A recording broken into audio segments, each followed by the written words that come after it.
அனைவருக்கும் இனிய மாலை வணக்கம். ஃபார்ம் கிராஜுவேட்ஸ் ஃபோரம் சார்பில் தொடர்ந்து நடத்தப்படும் இன்று ஒரு தொழில்நுட்பம் நிகழ்ச்சிக்கு உங்கள் அனைவரையும் வருக வருக என வரவேற்கிறேன். இன்றைய நிகழ்ச்சி நமது குழுவின் மூலம் நடத்தப்படும் 814வது நிகழ்ச்சியாகும்.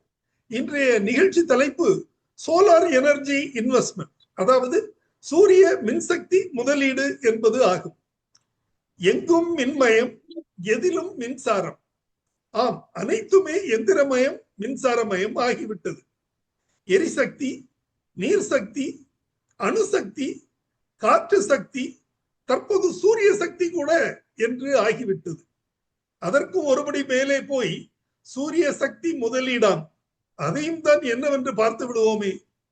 இன்றைய நிகழ்ச்சியில் சோலார் எனர்ஜி இன்வெஸ்ட்மெண்ட், அதாவது சூரிய மின்சக்தி முதலீடு என்பது தொடர்பான தகவல்கள் வழங்கப்படுகின்றன. இந்த தகவல்களை நமக்கு வழங்கிட சிறப்பு விருந்தினராக இங்கே வருகை புரிந்துள்ளார் என்ஜினியர் உலகமணி அவர்கள். இவர் ப்ளூ பிரைட் எனர்ஜி என்ற நிறுவனத்தின் இயக்குநராக செயல்பட்டு வருகிறார். வாருங்கள், அவருடன் இணைந்த நிகழ்ச்சிக்கு செல்வோம். திரு உலகமணி, பிளீஸ். வணக்கம் சார். வணக்கம். ரொம்ப சந்தோஷம் சார். நம்ம ரெகுலரா நமக்கு என்னோட கம்பெனி ஆரம்பிச்ச டயத்துல இருந்தும் சரி, அதுக்கு முன்னாடி சோலார் சம்பந்தமான அனைத்து தகவல்களுமே ஃபார்ம் கிராஜுவேட்ல நம்ம ஷேர் பண்ணோம். இது ஒரு ரொம்ப சந்தோஷமா இருக்குது. பிளஸ் இது ஒரு எனக்கு தெரிஞ்சு ஜோ சார் ஸ்டார்டிங் காலகட்டங்கள்ல இருந்து இன்ன வரையும் ரொம்ப சக்சஸ்ஃபுல்லா கொண்டு போயிட்டு இருக்கிறீங்க. ரொம்ப நன்றி சார். எனக்கு first of all I thank you sir for organising such technical as well ரொம்ப உன்னதமான ஒரு மீட்டிங் நீங்க ஆர்கனைஸ் பண்ணிட்டு இருக்கிறீங்க. ஸோ நம்ம இன்னைக்கு இந்த ப்ளூ பிரைட் எனர்ஜி நிறுவனம் ஒரு 5 ஆண்டுகளுக்கு மேல நம்ம பயணிச்சுக்கிட்டு இருக்கிறோம்.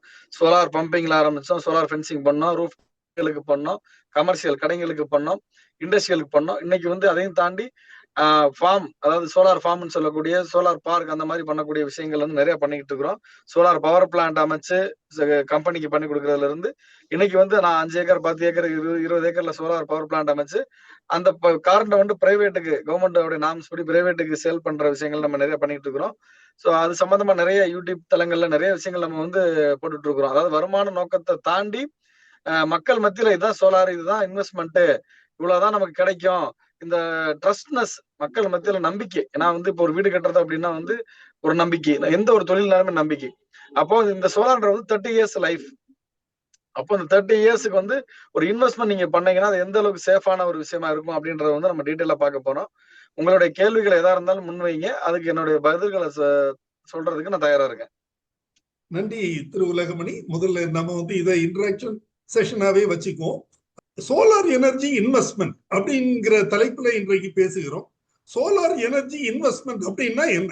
சோலார் என்பது சூரிய சக்தி தொடர்பான விஷயம் அப்படிங்கிறது தெரியும். சோலார் எனர்ஜி நாம இப்போ சோலார் லைட்ஸ் யூஸ் பண்றோம், சோலார் பம்ப் செட் யூஸ் பண்றோம்.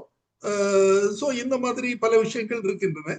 சோலார் எனர்ஜி இன்வெஸ்ட்மெண்ட் அப்படின்னா என்ன, அது தொடர்பான தகவல்.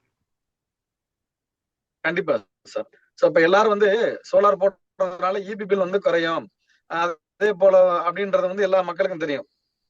சோலார் சூரிய வேலையில இருந்து நமக்கு ஜென்ரேட் பண்ணிடுறோம், நம்ம பயன்படுத்திக்கிறோம். அதாவது எப்படி சொல்றேன்னா செல்ஃப் சஃபிஷியன்ட், இயற்கையை டிபெண்ட் பண்ணி நம்மளே சூரிய ஒளி உற்பத்தி பண்ணிக்கிறோம். அதனால இபியோடைய இன்புட், இபில இருந்து இருக்கக்கூடிய கன்சப்ஷன் கம்மி ஆகுது. ஒரு பக்கம் சேவிங்ஸ், இன்னொரு பக்கம், அதாவது 2 விஷயம், ஒன்னு காஸ்ட் சேவிங்ஸ், இன்னொன்னு எனர்ஜி சேவிங்ஸ். இபில இருந்து சோலார் கரண்ட் கம்மி ஆகுறதுனால எலக்ட்ரிசிட்டி கன்சப்ஷன் கம்மி ஆகுது. இன்னொன்னு காஸ்ட் வைஸ் நமக்கு நம்ம பே பண்ணக்கூடிய அமௌண்ட் கம்மியாகுது. இதெல்லாம் தாண்டி மெயினான விஷயம் பாத்தீங்கன்னா கார்பன் அப்சர்ப்ஷன், அதாவது கார்பன் எமிஷன் எந்த அளவுக்கு நீங்க போயிட்டு இருக்குதோ அதை ஜீரோ பண்ணக்கூடிய வேலைகளை பொல்யூஷன் இல்லாம ஒரு கரண்ட் பண்ணதுன்னா அது ரினியூவபிள் எனர்ஜி தான். அதுல மேஜரா இந்த சோலார் பங்கு இருக்குது. அப்போ நம்ம வீடுகளுக்கு சோலார் போடுறோம், நம்ம அது மூலமா உற்பத்தி பண்ணிக்கிறோம், நம்ம யூஸ் பண்ணிக்கிறோம். எக்ஸஸா இருக்கிறத இபி கொடுக்குறோம், அதை அட்ஜஸ்ட் பண்ணிக்கிறாங்க. இதனால வீடுகள்ல செல்ஃப் சஃபிஷியன்டா 90% வரையும் நம்ம இபி பில் கட்டாத அளவுக்கு இருக்கிறோம். ஒரு சில வீடுகள்ல இபி பில்லே கட்டாதவங்களா இருக்கிறாங்க. அந்த மாதிரி விஷயங்கள்லாம் இருக்குது. இதுல நம்ம எப்படி சொல்றது, பேட்டரி பேக்கப் இருக்குது, ஆன் கிரிட் ஆஃப் கிரிட் நிறைய இருக்குது. அந்த விஷயத்துக்கு நம்ம போக வேண்டாம். அதே மாதிரி இண்டஸ்ட்ரி எனக்கு பவர் எலக்ட்ரிசிட்டி காசு அதிகமா இருக்குது. இன்னைக்கு வரக்கூடிய காலகட்டங்களில் ஒரு வருஷத்துக்கு ஒரு டிஎன்பி பேமெண்ட் டேரிஃப் நிறைய இன்க்ரீஸ் பண்ணிட்டு போறாங்க. தொழில் பண்ற இடத்துல பாத்தீங்கன்னா ஒரு one of the most cost வந்து பாத்தீங்கன்னா அந்த ஈபிக்கு போயிருதுன்ற மாதிரியான இது வந்து எல்லா மக்கள் மத்தியிலுமே இருக்குது. ஒரு சாதாரணமா ஒரு தொழில் பண்றாரு அப்படின்னா வந்து அவர் ஒரு ஃபேக்டரி வச்சிருக்காரு அப்படின்னா குறைஞ்சபட்சம் 2 லட்சம் 3 லட்சத்துக்கு மேல ஈபி பில் கட்டுறாரு. அப்ப இதை கம்மி பண்றதுக்கான வழிகளை தான் இந்த சோலார் பண்ணுது. அப்ப நீங்க உங்களுடைய தொழிற்சாலைகள்ல சோலார் போடுற பட்சத்துல 70ல இருந்து இப்ப பகல் நேரத்துல மட்டும் நீங்க ரன் பண்ணக்கூடிய தொழிற்சாலையா இருக்குது, இன்ஸ்டிடியூஷனா இருக்குது, இல்ல வந்து ஏதாவது ஒரு அந்த மாதிரி ஒரு பில்டிங் இருக்குது அப்படின்னா 100% வந்து 90% நீங்க வந்து சோலார்ல இருந்து மைனஸ் பண்ண முடியும். அல்லது 24 ஹவர்ஸ் ஆபரேஷன் ஆகக்கூடிய தொழிற்சாலைகளா இருக்குது, இல்ல ஹாஸ்பிட்டல் இருக்குது, ஏதோ ஒரு வேற எந்த ஒரு தொழிலா இருந்தாலும் 24 மணி நேரம் ஓடக்கூடியதுன்னா ஒரு 60ல இருந்து 70% வந்து சோலார் வந்து உங்களுக்கு வந்து சேவ் பண்ணி கொடுக்குது. இதுல என்னன்னா சார், இப்ப நீங்க ஒரு தொழில் பண்றீங்க, ஒரு வீட்டுக்கு நீங்க அதாவது நீங்க வீட்டுக்கு போடுறதுக்கு அது தனி. இப்ப நம்ம கமர்ஷியலா நீங்க போடுறீங்க அப்படின்ற பட்சத்துல ஒண்ணு வந்து ஃபர்ஸ்ட் வந்து கன்சப்ஷன் ஈபி கன்சப்ஷன் கம்மி ஆகுது, காஸ்ட் சேவிங்ஸ் ஆகுது. அடுத்தது பாத்தீங்கன்னா அந்த சோலார் எனர்ஜி நீங்க பண்றதுனால இன்கம் டாக்ஸ் பெனிஃபிட். நீங்க கமர்ஷியலா இருக்கிறதுனால பாத்தீங்கன்னா 40% டிப்ரிசியேஷன் இன்கம் டாக்ஸ் பெனிஃபிட். நீங்க தனி மனிதருக்கும் ஒரு கம்பெனியா இருக்கிறதுக்கும் பாத்தீங்கன்னா இன்கம் டாக்ஸ் பெனிஃபிட் இருக்குது. அப்போ 40% நீங்க போட்ட பணத்தை ஒரு 3 வருஷத்துலயே 40-40-20 அப்படின்ற மாதிரி 3 வருஷத்துலயே ஐடில வந்து மைனஸ் பண்ணக்கூடிய வேலைகள் வந்து நடந்துட்டு இருக்குது கவர்மெண்ட் நார்ம்ஸ் படி. இது ஒரு பக்கம். இப்ப இந்த இன்வெஸ்ட்மெண்ட் அப்படின்ற இடத்துக்கு வருவோம். சோலார் போட்டா இபி பில் கம்மி ஆகுது, சோலார் போட்டா எனக்கு வந்து லாபம், சேவிங்ஸ், எனக்கு இத்தனை வருஷத்துக்கு 25 வருஷத்துக்கு பிரச்சனை இல்லை அப்படின்றதான் எல்லாருக்குமே தெரியும். இந்த இன்வெஸ்ட்மெண்ட்ன்றது தெரிஞ்சவங்க நிறைய இருக்கலாம், தெரியாதவங்களுக்கு நம்ம சொல்லிடுவோம். சோ இது எப்படின்னா சார், நம்ம தமிழ்நாடு கவர்மெண்ட்ல பாத்தீங்கன்னா மினிமம் வந்து 1 மெகாவாட் அப்படின்றது அப்ரூவல். புரியுதுங்களா? அந்த 1 மெகாவாட்டுக்கு 3ல இருந்து 4 ஏக்கரா லேண்ட் தேவைப்படும். நிறைய பேர், அதாவது நம்ம அக்ரி ஃபாரம்லையும் சரி, நம்ம அக்ரி ஃபாரம் பாத்தீங்கன்னா வந்து ஒரு பெரிய லெவல்ல இன்டர்நேஷனல் லெவல்ல குளோபலைஸ்டு பாத்தீங்கன்னா நான் நிறைய பார்த்துட்டு வரேன், நிறைய இருக்கிறாங்க. சோ அவங்க என்னன்னா என்கிட்ட ஃபார்ம் லேண்ட் இருக்குது, ஒண்ணு ஃபார்மிங் பண்றேன், இல்லைன்னா வந்து இது ஏதாவது ஒண்ணு பண்ணணும் அப்படின்னு சும்மா நிறைய பேர் போட்டுருக்காங்க. அதாவது அந்த ஃபார்மிங் பண்ணக்கூடிய இடத்துல ஃபார்மிங் ஒண்ணு வந்து பாத்தீங்கன்னா அவங்களுடைய இன்வெஸ்ட்மெண்ட் பேஸ் பண்ணி நல்லா தண்ணி இருக்கலாம், ஆனா வந்து அங்க பெருசா விளைவிக்க முடியாது, இல்ல விளைவிக்க முடிய சூழ்நிலை இருக்கலாம். அவங்க அந்த அளவுக்கு பெரிய அக்ரி டெக்னாலஜி யூஸ் பண்ணி அந்த விவசாயத்தை பண்ண முடியாது. அப்ப நிலத்தை சும்மா விட்டுருவாங்க. அப்போ அந்த சும்மா இருக்கக்கூடிய நிலத்துல, அதாவது விவசாயத்துக்கு பயன்படாத நானகிரி நிலத்துலதான் நம்ம வந்து இந்த சோலார் போட போறோம். அப்போ 1 மெகாவாட் அப்படின்றதுக்கு வந்து 3ல இருந்து 4 ஏக்கர் நமக்கு லேண்ட் தேவைப்படுது. ரெண்டாவது பாத்தீங்கன்னா அந்த லேண்ட்ல இருந்து இபி சப்ஸ்டேஷன், இபியோட துணை மின் நிலையம் வந்து ஒரு 2-3 கிலோமீட்டருக்குள்ளார இருக்கணும்ன்றது ரூல்ஸ் வச்சிருக்காங்க. அதே போல அந்த துணை மின் நிலையத்துல நம்ம சோலார் சப்ளை பண்ணக்கூடிய விஷயங்கள் பண்ண முடியுமான்றதை நம்ம செக் பண்ணணும். இந்த 2 தெரிஞ்சதுன்னா, அதாவது குறைஞ்சது இந்த ப்ராஜெக்ட்டுக்கு வந்து 4ல இருந்து ஒரு 5.5 கோடி 6 கோடி 4 to 6 கோடி அப்படின்ற வித்தியாசத்துல அந்த இன்வெஸ்ட்மெண்ட் வந்து நடந்துட்டு இருக்கு. ஒரு மெகாவாட்டுக்குரிய காஸ்ட்ன்றது வந்து 4 கோடியில இருந்து 6 கோடி வரையும் அந்த ப்ராஜெக்டை பொறுத்து நமக்கு வந்து எல்லாம் பண்ணிட்டு இருக்கிறாங்க. இப்போ இது 2 விதமா பண்ணலாம் சார். ஒண்ணு வந்து என்கிட்ட நிலம் இருக்குது, பக்கத்துல இபி ஸ்டேஷன் இருக்குது அப்படின்னா, ஒரு எனக்கு தெரிஞ்சு ஒரு 1 கிலோமீட்டர் 2 கிலோமீட்டர் இருக்குதுன்னா 5 கோடியில இருந்து 6 கோடி ரூபாய் வந்து இன்வெஸ்ட்மெண்ட் ஆகும். இதுல வந்து 75% வந்து லோன் வாங்கிக்கலாம். அந்த லோன் வந்து அந்த நிலத்தையும் அந்த ப்ராஜெக்டையும் டிபெண்ட் பண்ணி கொடுக்குறாங்க. வெறும் 25% தான். ஒரு கோடியில இருந்து 1.5 கோடிக்குள்ள நீங்க போட்டீங்க அப்படின்னீங்கன்னா மாசம் 10 லட்சம் 12 லட்சம் வந்து வருமானம் வருது ஒரு மெகாவாட்டுக்கு. அப்ப இந்த 10 லட்சம் 12 லட்சம் பாத்தீங்கன்னா ஒவ்வொரு மாசம் மாறும். ஒரு மாசம் 10 லட்சம், ஒரு மாசம் 12, ஒரு மாசம் 8, 9, ஆவரேஜா 10 லட்சம்னு வச்சுக்கலாம். இந்த 10 லட்சத்துல நீங்க வெறும் 1 கோடி தான் 1 to 1.5 கோடி போடுறீங்க. இந்த 10 லட்சத்துல பாத்தீங்கன்னா உங்களுக்கு வந்து ஒரு 6 லட்சம் ரூபாய் இஎம்ஐ போயிடும், ஒரு 50,000 ரூபாய் மெயின்டெனன்ஸ் போயிடும், இபிக்கு ஒரு அப்ராக்சிமேட்டா 1 லட்சம் 2 லட்சம் போயிடும். சோ அப்படின்னு போற பட்சத்துல ஒரு ஆவரேஜா 1.5 இருந்து 2 lakhs அப்படின்றது மந்த்லி இன்கம் உங்களுக்கு வந்துட்டே இருக்குது. சோ இது பாத்தீங்கன்னா வருஷத்துக்கு ஒரு 15ல இருந்து 20 லட்சம் அந்த மாதிரி வந்து நமக்கு வருமானம் கிடைக்குது. இது வந்து ஒரு பர்டிகுலர் டைம் தான். அதாவது பேங்க் லோன்ன்றது பாத்தீங்கன்னா 7ல இருந்து 10 வருஷம் வரைங்க சார். அப்போ அந்த 7 வருஷம் வரைக்கும் தான் உங்களுக்கு இந்த 2 லட்சம் 1.5 லட்சம் கிடைக்க போகுது. 7 வருஷத்துக்கு அப்புறம் மொத்த வருமானமா வரப்போகுது. அதாவது 8 லட்சமோ 7 லட்சமோ 6 லட்சமோ உங்களுக்கு பல்கான அமௌண்ட் கிடைக்க போகுது. அப்போ அதாவது இது வந்து ஒரு பக்கம் பேசிவ் இன்கமா இருக்குது, இன்னொன்னு நிரந்தர வருமானமா இருக்குது.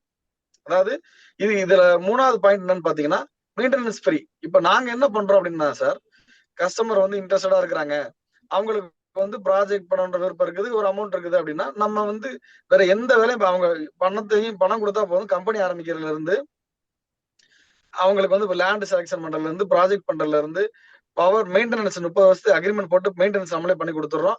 பவர் சேல் பண்ணி கொடுத்துறோம் பிரைவேட்டுக்கு வந்து வித்து கொடுத்துறோம். இது கவர்மெண்ட்டுக்கு விற்கிறது கிடையாது. கவர்மெண்ட் மூலியமா கவர்மெண்ட் சட்டத்திட்டங்கள் மூலமா பிரைவேட்டுக்கு விற்கிறோம். இப்போ ஒரு எக்ஸாம்பிளுக்கு சொல்றேன், இப்போ ஒரு கஸ்டமர் வந்து மதுரையில இருக்கிறாங்க, அவங்களுக்கு மதுரையில லேண்ட் இருக்கு, திருமங்கலத்துல லேண்ட் இருக்குது, பக்கத்துல இருக்குது. அப்ப துணை மின் நிலையத்துல நம்ம செக் பண்ணியாச்சு, சோலார் போட்டுக்கலாம் அப்படின்ற பட்சத்துல பாத்தீங்கன்னா சோலார் போட்டு நம்ம ஈபிக்கு சப்ளை பண்ணிடுறோம். அப்போ இந்த இடத்துல என்ன நடக்குதுன்னா, நம்ம மின்சாரத்தை திருமணத்துல பயன்படுத்துவாங்க, கவர்மெண்ட் பயன்படுத்தும். ஆனா நம்ம அக்ரிமெண்ட் வந்து பிரைவேட் கம்பெனிக்கு போடுறோம். ஒரு தூத்துக்குடியில வந்து ஒரு ஃபேக்டரி, ஒரு ஒரு சீ ஃபுட் கம்பெனி இருக்குது, அந்த கம்பெனிக்கு அக்ரிமெண்ட் போட்டுக்கிறோம். இந்த இத்தனை ரூபாய்க்கு இத்தனை வருஷத்துக்கு அக்ரிமெண்ட் போடுறோம்னு சொல்லி இபி ரூல்ஸ் படி போட்டுக்கிறோம். அப்ப நம்ம மதுரையில கொடுக்குற கரண்ட்டை அவங்க இபி தூத்துக்குடியில எடுக்கக்கூடிய கம்பெனி அந்த பவர் எடுக்கக்கூடிய பவரையும் நம்ம மதுரையில கொடுக்குற பவரையும் அட்ஜஸ்ட் பண்ணிப்பாங்க.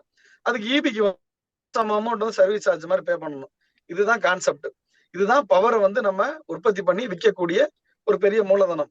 இது மூலமா வந்து நமக்கு வருமானம்ன்றது ரெகுலரா பெர்மனண்டான ஒரு வருமானமா வந்துட்டு இருக்குங்க சார். ஓகே, நீங்க இப்போ நிறைய விஷயம் சொல்லியிருக்கீங்க. அதாவது ஒரு மெகாவாட்டுக்கு சுமார் 3 முதல் 4 ஏக்கர் நிலம் தேவைப்படுது அப்படின்னு சொல்றீங்க ஒரு மெகாவாட் மின்திறன் உற்பத்தி பண்றதுக்கு. ஸோ அது வந்து நாம சாகுபடி செய்யற நிலமாய் இருக்கிறது ஏற்புடையது அல்ல. அதனால வேஸ்ட்லேண்டா இருக்கிறது சிறந்தது அப்படிங்கிற உங்க கருத்தை சொல்லியிருக்கீங்க. உண்மையிலே அது ரொம்ப பயனுள்ள தகவல். அதாவது நிறைய பேர் வந்து ஆப்சென்டி லேண்ட்லார்ட்ஸ் இருப்பாங்க. ஒரு ஊர்ல நிலம் இருக்கும், அவங்க இன்னொரு ஊர்ல இருப்பாங்க, இன்னொரு ஊர்ல ஒரு தொழில் செய்துட்டு இருப்பாங்க. அல்லது ஊர்ல நிலம் இருக்கும், இவங்க அரசு வேலையோ இன்னொரு பணியோ செய்து கொண்டு இருப்பாங்க. அவங்க வந்து ஊர்ல அந்த நிலத்தை கவனிக்க முடியாத ஒரு சூழல் இருக்கும். அல்லது சாகுபடிக்கு லாய்க்கற்ற நிலங்களா இருக்கும். சோ இந்த மாதிரி இடங்கள்ல எல்லாம் நாம வந்து இந்த நம்ம சூரிய மின்சக்தி பண்ணிக்கலாம் அப்படிங்கிறது உங்களுடைய தகவலா இருக்குது. மேலும் இது வந்து லோன், அதாவது இதுக்கு வந்து 4 to 6 crores ஒரு மெகாவாட் போடுறதுக்கு ஆகும் அப்படிங்கிற தகவல் சொல்லி இருக்கீங்க. 4 to 6 crores வந்து 10% மட்டும் நாம முதலீடு போட்டா போதும், மிச்சம் எல்லாம் பேங்க் லோன்ல கிடைச்சிக்கும் அப்படின்னு சொல்றீங்க. நான் புரிஞ்சுக்கிட்டது சரிதானா சார்? இல்ல 25% நம்ம கையில இருந்து போடணும் சார். 25% போடணும். ஓகே, 25%னா இப்போ 4 கோடி ஆகுதுன்னா 1 கோடி நாம போடணும். ஆமா ஆமா கரெக்ட். சோ அது வந்து கொஞ்சம் சிரமமான அல்லது அதிகப்படியான ஒரு முதலீடு தானே. எல்லாரும் எல்லா சிறு விவசாயிகளோ அல்லது எல்லாரும் செய்து கொள்ள இயலாத ஒரு விஷயம் இல்லையா? அதாவது நம்ம வந்து என்னன்னா சார், சோலார்ல ஒரு முதலீடுக்கான விஷயத்தான் சொல்றோம். இப்ப முதலீடுன்றது எல்லா விதமான முதலீடு இருக்கு. இப்போ ஒரு விவசாயி, இப்ப நீங்க வந்து சிறு விவசாயிகிட்ட வந்து 1 கோடி இல்ல, அதே பெரு விவசாயிகளுக்கு வந்து விவசாயத்தை டெவலப் பண்ணணும், புது டெக்னாலஜி பண்ணணும், அவருக்கு ஒரு வருமானம் தேவை அப்படின்னா அவர் இன்வெஸ்ட் பண்ணலாம்ல. இல்ல அதே மாதிரி இந்த ரேட் நான் சொன்ன அமௌண்ட்டுமே இப்ப 4 to 6 கோடின்றது வந்து இடத்தை பொறுத்து மாறி. இப்ப நீங்க ஒரு இடத்துல உங்க லேண்டுக்கும் சப்ஸ்டேஷனுக்கும் 3 கிலோமீட்டர் டிஸ்டன்ஸ் இருக்குது, வேற வாய்ப்பே இல்லை அப்படின்னா அது காசு இன்வெஸ்ட்மெண்ட் அதிகமாகும். இல்ல நான் வந்து என்கிட்ட லேண்ட்ல இதுல காசு மட்டும் தான் இருக்கு அப்படின்னா ஒரு 4 இப்ப பார்க் மாதிரி நம்ம பண்ணிட்டு இருக்கோம். ஒரு 5 பேர் 6 பேர் சேர்ந்து 1 மெகாவாட் மாதிரி போட்டு அதை வந்து நம்ம ஒரே லைன்ல கொண்டு போயிடும். அப்படி போறதுனால ஷேரிங் ஆயிருது, லேண்ட் ஷேரிங் ஆயிருது, லைன் ஷேரிங். அப்ப காசு வந்து இன்வெஸ்ட்மெண்ட் கம்மி ஆகுது. அப்ப நான் இந்த 4 to 6 விளக்கம் சொல்றேன். நீங்க தனியா போடுறதுன்னா காசு அதிகமாகும், 4 பேரோட சேர்ந்து பார்க் மாதிரி போடுறதுன்னா அதுல காசு கம்மியாகும். அந்த மாதிரி விஷயங்களா இருக்கு. இப்ப நம்ம இன்னொரு கான்செப்ட் எடுக்கிறோம் சார். அதாவது எப்படின்னா பண்ணிட்டு இருக்கிறோம் அது லீஸ் மெத்தட். அதாவது லேண்ட் வந்து பயன்படாத நிலம் தான், அவங்க வந்து சும்மா விவசாயம் பண்ண மாட்டாங்க, அவங்களால வந்து இன்வெஸ்ட்மெண்ட் பண்ண முடியாது. இப்ப நீங்க சொல்றீங்களா சிறு விவசாயமே இருக்கட்டும், அவரால பண்ண முடியாது, வெறும் லேண்டா இருக்கு அப்படின்ற பட்சத்துல நாங்க என்ன பண்றோம், 27 வருஷத்துக்கு லீஸ் வாங்கிடுறோம். 27 வருஷத்துக்கு லீஸுக்கு போட்டு மாசம் வாடகை மாதிரி ஒரு ஏக்கருக்கு 5000 இருந்து 6000 வரையும் ஒரு ஏக்கருக்கு நம்ம வந்து அந்த ஃபார்மருக்கு நம்ம கொடுத்துறோம். அப்ப அவருக்கு ஒரு 30 வருஷத்துக்கு நிரந்தரமான வருமானம். 10 வருஷத்துக்கு வந்து மாசம் 6000 ரூபாய், 10 வருஷத்துக்கு மேல அவருக்கு 7000 கூட கிடைக்கலாம். அப்போ அவருக்கு வந்து அவர் இன்வெஸ்ட் பண்ணல, நான் சோலார்ல இன்வெஸ்ட் பண்ண அவசியம் கிடையாது. ஆனா அந்த சோலார் போடக்கூடிய இன்வெஸ்டர்களுக்கு அந்த லேண்ட் அவர் லீஸ் அவர் லேண்டை விற்க கூடாதுன்ற ஒரு நோக்கத்தோட கூட இருக்கலாம், ஒரு மனநிலை கூட இருக்கலாம். ஏன்னா என்னோட பூர்வீக சொத்து அப்படின்னு சொல்லி. பட் ஆனா அவருக்கு ஒரு மினிமம் ரெவன்யூ, இப்ப ஒரு எக்ஸாம்பிள் வந்து ஒரு 20 ஏக்கர் ஒருத்தர் வச்சிருக்காரு, ஆனா அதுல எந்த வேலையும் பண்ண முடியாது அப்படின்னு வச்சுக்கோங்களேன். ஆனா அது வந்து வருமானம் இல்ல, அவர் சோலார் அவரால் போட முடியல, சோலார் போடுறதுக்கு இன்னைக்கு இது காசு இல்ல. ஆனா அந்த 20 ஏக்கர்ல இருந்து நம்ம ஒரு 6 மெகாவாட் மாதிரி பிரிச்சு இப்ப 2 மெகாவாட்டா 3 இடத்துல போடுறோம்னு வச்சுக்கோங்களேன். இப்போ ஒரு 2 மெகாவாட் அப்படின்னா 6 ஏக்கர், ஒரு மெகாவாட்டுக்கு 3 ஏக்கர்னா அப்ப நீங்க வந்து 6 மெகாவாட்னா கிட்டத்தட்ட ஒரு 18 ஏக்கர் வச்சு. இப்ப வந்து அந்த ஒரு 2 மெகாவாட் பார்க்ல இருந்து ஒரு ஆளுக்கு வந்து குறைஞ்சது ஒரு ஆல்மோஸ்ட் பாத்தீங்கன்னா ஒரு 30,000 ரூபாய் கிடைக்குது. அப்போ 3 பேர் சேர்ந்துட்டாங்கன்னா 1 லட்சம் ரூபாய் மாசம் கிடைக்குது அவருக்கு. சரி, அப்ப இது என்னன்னா நம்பிக்கை தன்மையா? ஏன்னா இப்ப சோலார் போட்டவர் 7 வருஷத்துல போட்டவர் பணத்தை எடுத்துட்டாலுமே அவர் வேற ஆளுக்கு வித்தாலும் அந்த ஃபார்மருக்கு வரக்கூடிய வருமானம் வந்துகிட்டு தான் இருக்கும். நிறைய பேருக்கு பயம் இருக்குது, நம்ம லீஸுக்கு கொடுத்தோம்னா ஏமாத்திடுவாங்களா அப்படின்னு. இது ப்ராப்பரா கவர்மெண்ட் இதுபடி லீஸ் வந்து ரிஜிஸ்டர் பண்ணி அவங்களுக்கு அந்த வருமானத்தை நம்ம கொடுத்துட்டு இருக்கிறோம். சோ இந்த 30 வருஷம் முடியும் போது நாம வந்து அந்த உங்களோட நீங்க அதுல செஞ்சிருப்பீங்க இல்லையா, ஒரு இதை நிறுவி இருப்பீங்க, ஒரு அந்த இதுக்கு தேவையான விஷயங்கள்லாம் நிறுவி இருப்பீங்க, அதோட நீங்க ஹேண்ட் ஓவர் பண்ணிருவீங்களா? இப்போ நான் 30 வருஷத்துக்கு அப்புறம், ஆமா 30 ஆண்டுகளுக்கு அப்புறம் நீங்க அதை அதுல இருக்கிற எக்யூப்மெண்ட்ஸோட ஹேண்ட் ஓவர் பண்ணிருவீங்க இல்லையா? ஹேண்ட் ஓவர் பண்றதுன்னு இல்ல, 30 வருஷத்துக்கு அப்புறம் இந்த சோலார் பேனலோட லைஃப் அவுட்புட்ல உற்பத்தி திறன் வந்து 30 வருஷம் வரை உற்பத்தி ஆகும்ன்றது இருக்குது. சரி, அதுக்கப்புறம் நம்ம புதுசா அந்த பேனல்கள் எல்லாம் மாத்திட்டு வேற பேனல் போட்டு மறுபடியும் அந்த ரிலீஸ் கொண்டு போகணும். ஓகே. ஏன்னா அந்த இடத்துல வேற தொழில் நீங்க பண்ண முடியாது சார். அதாவது இந்த சோலார் போட்ட இடத்துல வேற தொழில் பண்ண முடியாது, சோலார் தான் பண்ண முடியும். அப்ப என்ன பண்ண, ஒரு சில ஆல்ட்ரேஷன்ஸ் பண்ணி அன்னைக்கு இருக்கக்கூடிய காலகட்டங்கள்ல அந்த பேனலோடைய வந்து சைஸ் அதிகமாகலாம், இல்ல வேற டெக்னாலஜி வரலாம். அப்ப அதுக்கு ஏத்த மாதிரியான டெக்னாலஜியை நீங்க பயன்படுத்தணுமே ஒழிய மத்தபடி அப்படியே ஹேண்ட் ஓவர் பண்ண முடியாது. இல்ல அவர் விவசாயம் ஒண்ணும் பண்ண முடியாது. அப்போ அத சோலாருக்கு வேற வழியில் நம்ம பயன்படுத்தணும். ஓ சரி சரி சரி, ஓகே. தென் இன்னொரு அடிப்படையான கேள்வி, இதை நான் ஆக்சுவலா முதல்ல கேட்டுட்டு உங்களுக்கு வந்திருக்கணும், சோ அதை இப்போது கேட்கிறேன். அதாவது சோலார் அப்படிங்கிற எனர்ஜி அப்படிங்கிற ஒரு விஷயத்துக்கு இவ்வளவோ மானியங்கள் அரசு கொடுக்குது, எதற்காக கொடுக்குது? அதனால என்ன பயன்? அப்புறம் இத ரினியூவபிள் எனர்ஜி அப்படின்னு சொல்றாங்க. What is renewable energy? எதற்காக இந்த மானியங்கள்? ஏன் இவ்வளவு ஆர்ப்பாரம்? நாம வந்து கொஞ்சம் அடிப்படையான தகவல்களையும் நம்ம எல்லாருக்கும் தெரியறதுக்காக வேண்டி இந்த கேள்வியை கேட்கிறேன். அதாவது அரசு வந்து இப்போ ஒரு மெகாவாட் உற்பத்தி செய்யறதுக்கு, அதாவது 3 முதல் 4 ஏக்கர் நிலத்துல இந்த யூனிட்டை அமைப்பதற்கு 4 முதல் 6 கோடி ரூபாய் செலவாகுது. இதுக்கு வந்து மானியமும் கொடுத்து அரசு வந்து ஒரு லோனும் கொடுக்குது, மானியம் கொடுக்குது, இந்த தொழிலை ஊக்குவிக்குது. தென் இத வந்து ஏன் அப்படின்னு கேட்கும்போது இத ரினியூவபிள் எனர்ஜி அப்படின்னு சொல்றாங்க. சோ ரினியூவபிள் எனர்ஜி அப்படின்னா என்ன? எதற்காக அரசு இவ்வளவு மானியத்தை கொடுக்குது? கொஞ்சம் அது அடிப்படை தகவல் சொல்லுங்களேன். அதான் சார், நார்மலா வந்து கன்வென்ஷனல் நான் கன்வென்ஷனல் எனர்ஜி. இப்ப வந்து நார்மலா கன்வென்ஷனல பொறுத்த மட்டும் மரபுசார எரிசக்தின்றது என்னன்னா சார், உங்களுக்கு வந்து பொல்யூஷன் இல்லாத ஒரு எனர்ஜி சார். இப்ப நார்மலா பாத்தீங்கன்னா இன்னைக்கு வந்து நம்ம ஃபேஸ் பண்ணிட்டு இருக்கக்கூடிய இன்னைக்கு இருக்கக்கூடிய காலகட்டங்கள் 2025 முதற்கொண்டு நம்ம வந்து ஏகப்பட்ட விஷயங்கள் கிளைமேட் சேஞ்ச்ல ஃபேஸ் பண்ணிட்டு இருக்கோம், பிகாஸ் ஆஃப் பொல்யூஷன் தான். அப்போ வந்து மின்சாரம் கண்டுபிடிச்சாங்க, அனல் மின் நிலையம், அணுமின் நிலையம், நீர்மின் நிலையம், இன்னைக்கு காற்றுல இருந்து எல்லாம் வந்துருது. இதுல பாத்தீங்கன்னா கன்வென்ஷன் நான் கன்வென்ஷன் பிரிச்சுக்கலாம். கன்வென்ஷன் வந்து பொல்யூஷன் வந்து கிரியேட் பண்ணுது, அது மூலமா கிளைமேட் சேஞ்ச் நடக்குது, கிளைமேட் சேஞ்ச் மூலமா ஏராளமான அழிவுகள் நடக்குது. சோ அப்போ இத வந்து கண்ட்ரோல் பண்றதுக்காகவும் இதை கம்ப்ளீட்டா ஸ்டாப் பண்றதுக்காகவும் தான் இந்த நேச்சுரல் சோர்ஸை பயன்படுத்துறோம். நேச்சுரல் சோர்ஸ்ல வந்து நமக்கு வந்து ஒரு அப்ராக்சிமேட்டா பாத்தீங்கன்னா 1 யூனிட் ஆஃப் எலக்ட்ரிசிட்டி ஜென்ரேட் பண்றதுக்கு நார்மலா கன்வென்ஷன்ல பாத்தீங்கன்னா 1.2 kg of carbon dioxide emit ஆயிட்டு இருக்குது. ஆனா சோலார்ல அது கிடையாது. ஏன்னா இது சன்லைட்ல இருந்து நமக்கு அப்சர்வ் பண்ணி நமக்கு வந்து போட்டான் அப்சர்வ் பண்ணி நமக்கு உற்பத்தி பண்ணி கொடுக்குது. எந்த ஒரு பொல்யூஷன் கிடையாது. அப்ப பொல்யூஷன் ஃப்ரீ அப்படின்ற பேசினாலதான் இதை வந்து அதாவது இதுக்கு வந்து ஊக்குவிக்கிறாங்க. மானியமும் கவர்மெண்ட்ல வந்து பண்ணி ரொம்ப தூரத்துல வந்து கொண்டு வராங்க. ஓகே, நன்றி. நல்ல விரிவான தகவல்கள் கொடுத்திருக்கீங்க. ஓகே, இது வந்து நமது இந்தியாவில் அல்லது தமிழகத்தில் எந்த நிலையில் இருக்கிறது?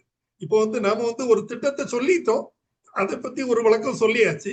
பட் தமிழகத்தில் அல்லது இந்தியாவில் இதோட நிலைமை என்ன? வட மாநிலங்கள் இதுல வந்து கொஞ்சம் அட்வான்ஸ்டா இருக்காங்களா? ஏன்னா சோலார், எனக்கு தெரிய சோலார் பேனல் எல்லாமே வட இந்தியால என்னுடைய கல்லூரி நண்பர்கள் எல்லாம் கூட நிறைய பேர் சொல்லுவாங்க, முன்னாடியே சொல்லுவாங்க, சோலார் பேனல் இந்த பிசினஸ் பண்ணலாம், அதை பண்ணலாம், நீ எதுக்கு கவர்மெண்ட் சர்வீஸ்ல இருக்க, விட்டுட்டு வா, இப்படி எல்லாம் சொல்லுவாங்க ரொம்ப ஆண்டுகளுக்கு, பல ஆண்டுகளுக்கு முன்னாடியே. சோ அந்த அளவுக்கு இது அந்த காலத்திலேயே வட மாநிலங்கள்ல இது வந்து பிரபலமா இருக்கிறதாக நான் அறிகிறேன். அதோட தற்போதைய உண்மையான நிலவரம் என்ன? தமிழகத்துல அதோட நிலைமை என்ன? சார், இந்திய லெவல்ல கடந்த 5 to 6 ஆண்டுகளா பாத்தீங்கன்னா இது வந்து ஒரு மிகப்பெரிய ஒரு வெற்றியை வந்து கொடுத்துட்டு இருக்குது. இந்திய லெவல்ல பயங்கரமான ஒரு டாஸ்க்.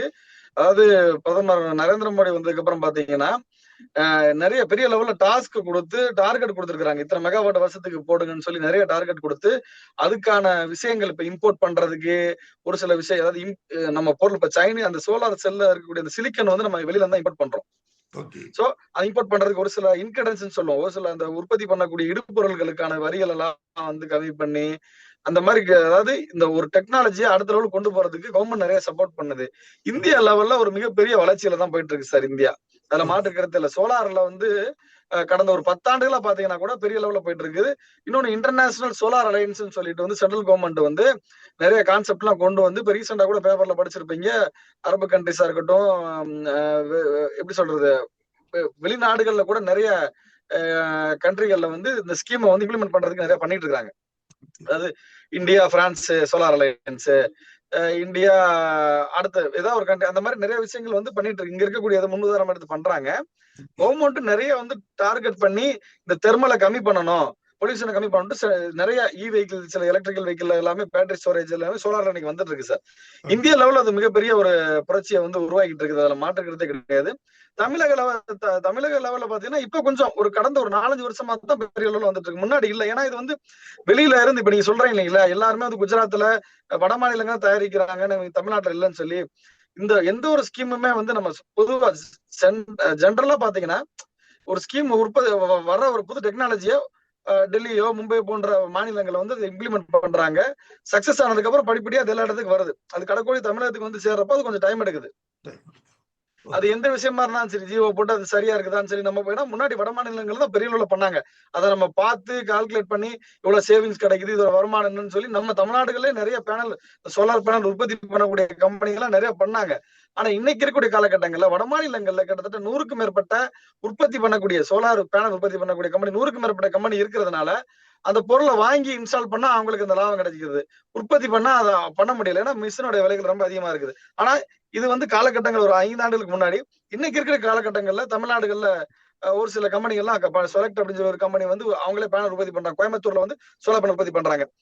நம்ம தமிழ்நாட்டை சேர்ந்த ஒரு கம்பெனி, கொங்கு பகுதியை சேர்ந்த ஒரு மிகப்பெரிய நிறுவனம் வந்து இன்னைக்கு செலக்ட் அப்படின்ற ஒரு கம்பெனி, செலக்ட் எனர்ஜி சிஸ்டம் ஒரு கம்பெனி வந்து அவங்களே பேனல் தயாரிக்கிறாங்க. இது ஒரு தமிழ்நாட்டுடைய கம்பெனி. வட மாநிலத்து கம்பெனி எல்லாம் பண்றாங்க. அதான் நீ சொல்ல இருக்கு, டாடா பவர்லாம் வந்து நம்ம திருநெல்வேலி, கங்கை கொண்டான்ல வந்து ஃபேக்டரி போட்டு பண்ணிட்டு இருக்காங்க. பட் ஆனா தமிழ்நாட்டுல வந்து இதை சாதிக்க முடியும்னு கூட இன்னைக்கு ஒரு மிகப்பெரிய ஜாம்பவான் அந்த கம்பெனியில் இருக்கக்கூடிய டாக்டர் செல்லப்பன் சொல்லிட்டு அவர் இன்னைக்கு இனிஷியேட் பண்ணி பெரிய அளவுல பண்றாங்க. தமிழகத்துல இப்ப வளர்ந்துட்டு இருக்குங்க சார். நம்ம இந்திய லெவல்ல எடுத்துட்டு இருக்கப்ப தமிழகம் இப்பதான் வளர்ந்துட்டு இருக்குது. 48 மெகாவாட் வந்து கமுதியில போடுறதுக்கு அப்புறம் தான் வந்து அவங்களுக்கு வந்து சோலாரே நமக்கு தெரியும். பட் ஆனா அதுக்கு முன்னாடியே வந்து வட மாநிலங்கள்ல அதை பண்ணிட்டாங்க. அப்புறம் இப்ப படிப்படியா வந்து அதை இம்ப்ளிமெண்ட் பண்ணிட்டு இருக்காங்க. தமிழ்நாட்டிலுமே ஒரு சில சப்சிடி இதெல்லாம் கொஞ்சம் கொடுத்து சப்போர்ட் பண்ணாங்கன்னா இன்னும் வந்து அடுத்த லெவலுக்கு வந்து போகும் சார். நன்றி. அடுத்ததாக, அதாவது இன்னொரு கேள்வி, ஜெர்மனி போன்ற நாடுகள்ல ஒரு சில நாடுகள்ல முழுக்க சோலார் எனர்ஜியிலேயே அவங்க வந்து மின் தேவையை பூர்த்தி செய்து கொள்ளுறாங்க. அது ஏன் இந்த நிலைமை இந்தியால வர்றதுக்கு என்ன விஷயம் தடையாக இருக்கிறது? வர்றதுக்கு வாய்ப்பு இருக்கா? உங்களுடைய கருத்து.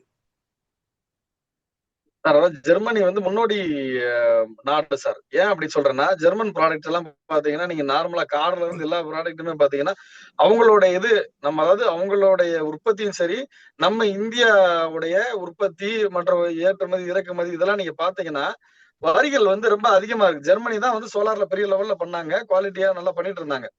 அப்புறம் சைனீஸ் இன்னைக்கு பெரிய லெவல்ல வந்துட்டாங்க. ஆனா ஜெர்மனி பண்ணுதுன்னா சார், அவங்கதான் ஃபர்ஸ்ட் இந்த சோலாரை பெரிய லெவல்ல கொண்டு வந்தாங்க.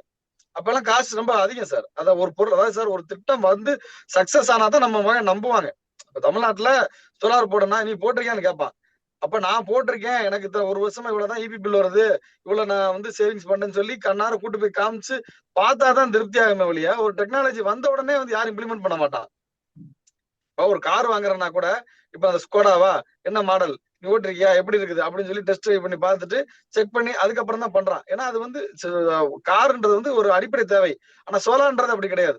அதை வாங்கி நம்ம செக் பண்ணலாமா, ஏதாவது சர்வீஸ் கிடைக்காம போச்சு என்ன பண்றது, இந்த மாதிரி நிறைய கேள்விகள் மக்கள் மத்தியில இருந்துச்சு. நிறைய ப்ராப்ளம் இருந்தது. ஒரு சில இடத்துல ஸ்டார்டிங்ல வந்த உடனே சின்ன ப்ராப்ளம் ஒர்க் ஆகாம இருந்திருக்கலாம். பேட்டரியில தான் வந்துச்சு ஃபர்ஸ்ட் பேட்டரி ஸ்டோரேஜ். அதுக்கப்புறம் தான் அந்த கிரிட்டோட சேர்ந்து ஒர்க் பண்ற மாதிரி கொண்டு வந்தாங்க. அப்ப பேட்டரி ஸ்டோரேஜ் அப்ப நிறைய ப்ராப்ளம் வந்தது. அதை ரெக்டிஃபை பண்ணலாம். அப்ப வந்து சோலார் போட்டேன், சரியா வேலை செய்யலன்னு சொல்லி ஒரு நெகட்டிவ் தாட்னு சொல்றத விட நெகட்டிவ் இம்பாக்ட் கிரியேட் ஆச்சு மக்கள் மத்தியில. சோலாரா நான் போட்டேன்ப்பா, பேட்டரி வச்சாங்க வேலை செய்யல, அப்புறம் யாரும் வரமாட்டாங்க. அதுக்கப்புறம் அதெல்லாம் வந்து கவர்மெண்ட் பாலிசி, சோலார் ஆன் கட்டு நீங்க போடலாம், இபில நீங்க பவர் கொடுக்கலாம், அட்ஜஸ்ட் பண்ணலாம், அதுக்கு நான் காசு தரோம் அப்படின்ற விஷயங்கள்லாம் கவர்மெண்ட், அதாவது எந்த ஒரு திட்டம் சக்சஸ் ஆகிறதுக்கு கவர்மெண்டோடைய அரசுடைய பாலிசி வந்து மிகப்பெரிய ரோலா இருக்குது சார். ஓகே. சோ அவங்களோட சப்போர்ட்டும் மிகப்பெரியதா இருக்குது.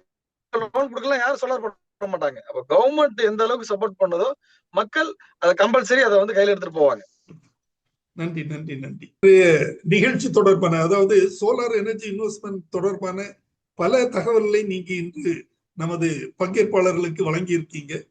நமது குழுவின் சார்பில் உங்களுக்கு எனது நெஞ்சார்ந்த நன்றியினை தெரிவித்துக் கொள்கிறேன். தற்போது கேள்வி நேரம் ஆரம்பமாகிறது. நமது பங்கேற்பாளர்கள் ஒவ்வொருவரும் அவர்களுடைய சந்தேகங்களை, இந்த நிகழ்ச்சி தொடர்பான தனது கருத்துக்களையும் சந்தேகங்களையும் கேட்டு தெளிவு பெற்றுக் கொள்ளுமாறு அன்போடு கேட்டுக்கொள்கிறேன். முதலில் இந்த குழுவின் டாக்டர் பி இளங்கோவன் அவர்களை இந்த நிகழ்ச்சி தொடர்பான கருத்து தெரிவிக்குமாறு அன்போடு கேட்டுக்கொள்கிறேன். Ilangovan sir, please. அனைவருக்கும் வணக்கம்.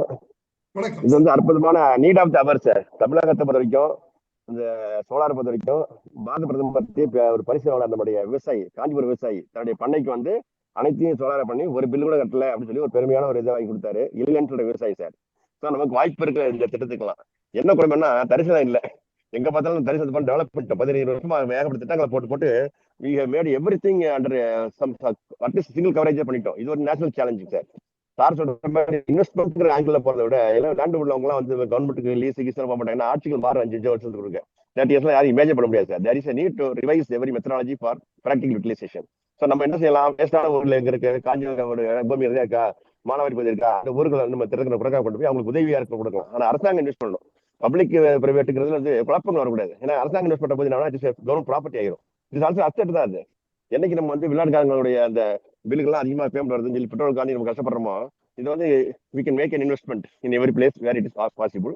அப்புறம் சோலார் பார்க் ரெடி பண்ணி அங்கேயிருந்து கரண்ட் சப்ளை பண்ணி கொடுப்பாங்க. ஃபார்மர்ஸ் ஃப்ரீயா கொடுக்கலாம். இந்த மாதிரி கம்பெனிஸ் மில்ஸ் எல்லாம் வந்து they can have their own areas and yards to produce these things. இந்த லீஸ்லாம் யாரும் எடுக்க மாட்டாங்க சார். இவனே வாய்வழி கொத்திக்கு தான் கொடுக்குறாங்க விவசாயிகளே. ஸோ அந்த agreements are very very challenging இந்த ப்ராக்டிகல் லைஃப். அதனால வந்து சார் சொல்ற கான்செப்ட் வந்து இன்வெஸ்ட்மெண்ட் இஸ் வெரி ஹை காஸ்ட்ங்கிறது ஒரு முக்கியமான இஷ்யூ. அதோட அது ரிட்டர்ன்ஸ்ல எதிர்பார்க்க மாட்டாங்க. நல்லா இருந்தாக்கா பயன்படுத்திருப்பாங்க. இப்போ நீங்க சொல்ற முக்கால்வாசி ஆப்ஷன் லேண்ட்லாம் அவர் ஃபீல்டுக்கே வர முடியல. But these are all the equipments and items which are to be properly protected. So prevention should be made to avoid the pilferage of everything. நாங்க ஒரு ஸ்கீம், காவேரி ஸ்கீம்ல கோட்டை சோலார் பேனல் அப்படி உடச்சு போயிட்டாங்க சார். அந்த ஊர்ல ஒரு பக்கத்தில் உள்ள நெய்பர்ஸ் இந்த மிஸ்கிரீன்ஸ் தீய சக்திகள் என்னன்னா பிடிக்கல, வேற கவர்மெண்ட்ல வேற கட்சியில் உள்ள ஆளு அந்த இது வேற பேர் வாங்குறாங்களா அப்படின்னு சொல்லி அது வந்து சில நேரங்கள் வந்து ஒரு அவர்ஷன்லாம் இருக்கும் சில இடத்துல. ஸோ சோஷியல் அவர்ஷன் பொருளாக இருக்கு. காரணம் ப்ரொடெக்ஷன் பக்காவே இல்லை. So government through separate machinery ரிக்வயர்டுங்க சார். ப்ரொஃபஷனல் ஜட்மெண்ட் வேண்டி இருக்குது. இது வந்து மெஷினரி வச்சு செஞ்சா தான், எப்படி இபி டிபார்ட்மெண்ட் அந்த மாதிரி சோலார் எனர்ஜி டிபார்ட்மெண்ட் கொண்டு வந்து ப்ரொஃபஷனலா செஞ்சா தான் இந்த விஷயத்தை வெற்றி அடைய முடியும். ஆனால் ஏன் பண்ணாமல் இன்வெஸ்ட் பண்ண போறோம். ஃபார்மர் செஞ்சாலும் சரி, நம்ம செஞ்சாலும் சரி, யார் செஞ்சாலும் சரி, வங்கியோ காசு இருக்குன்னு சொல்றீங்க. அதனால ஈஸிலி பாசிபிள் கிடையாதுங்க sir. Bankers cannot be so idiotically releasing a lease tennis கொடுக்க மாட்டாங்க சார். இங்கேயும் வந்து செம்ம அமௌண்ட் தான். இல்லைன்னா நிறைய ப்ராக்டிகல் இஷ்யூஸ் இம்ப்ளிமெண்ட்ஸ் இது. இன்னொன்று அந்த அளவுக்கு காசு இருக்காது பேங்க்ல. இப்போ விவசாயிகளுக்கு இந்த ப்ரோக்ராம் போடுறோம்னா it is program finance by district level அதுக்கெல்லாம் பண்றோம். அதனால வந்து கொஞ்சம் ஒரு ப்ராஃபிட்டபிள் இன்வெஸ்ட்மெண்ட் சொல்லி இது வந்து எடுக்க முடியாது. பட் நேஷனல் நெசசிட்டி நம்ம எடுத்துக்கலாம். ரினியூவல்ங்கிற வார்த்தைக்கு என்னன்னா reusable sir. Again and again எவ்வளோ யூஸ் பண்ணலாம். நமக்கு தான் லக்கு 10 hours சன்ஷன் இருக்குங்க. அவர் ஜெர்மனி போய் பேசினார் sir. It is small country number 1. அவங்களுக்கு வேற வழி கிடையாது. 8 மாசம் அவங்க சன்ஷனே கிடையாது. ஒரே கிளவுட்டியா தான் இருக்கு. பையன் உட்காருங்க எல்லாம் -1 இருக்கானுங்க. அதர் ஆல்டர்னேட்டிவ் பார்ட் ரிலை அப்ப இருக்கிறனால தான் அந்த நிறைய முன்னேறி எல்லாம் பண்றாங்கன்னா காரணமே அந்த சில டைம் கிளாப்பிங் பண்ணுவாங்க. But they are relying on other countries like நம்ம மாதிரி உள்ள ஊர்களை டிராபிக்ல is gift, tropic weather is gift. அப்ப என்ன செய்ய வேண்டியிருக்குன்னா ஃபார்மர் ஃபீல்டுல டாப் லெவலில் கொஞ்சம் ஏற்றி விட்டு எப்படி ரோட்ஸ் எல்லாம் போட சொல்லி பண்ணாங்களோ இந்த ஃப்ளோட்டிங் அதெல்லாம் திங்க் பண்ணி அப்படி இருக்கும். ஏன்னா நிறைய குளங்கள் ஏரிகள்லாம் இருக்குது. அங்கெல்லாம் கூட இடம் வந்து எவாபரேஷன் லாஸ், இந்த ஆகாயத்தம் வந்து டேமேஜ் பண்ணிட்டு இருக்கு. ஸோ அந்த மாதிரி இடங்களை பயன்படுத்த யோசிக்கலாம். But it is totally requirement on part of the management of the information everything about the technology. எல்லாருக்கும் புதுசு சார். விவசாயிகள் அப்படி செய்ய மாட்டாங்க. இந்த ஏதோ கஷ்டப்பட்டு இந்த குதிரைக்காரங்க வந்து அப்ரூவ் பண்ணி கொடுத்தனால ஒரு 10 years பேக்ல நம்ம இன்வெஸ்ட் பண்ண சோலார் இது வச்சு நம்ம பம்பெல்லாம் போட்டுருக்கோம். Solar pump is very successful தான். ஆரம்பத்தில் அந்த சோலார் பேனல்ஸ் எல்லாமே நாட் குட் தான் முன்னாடி point sir. Now the technology improve very lot.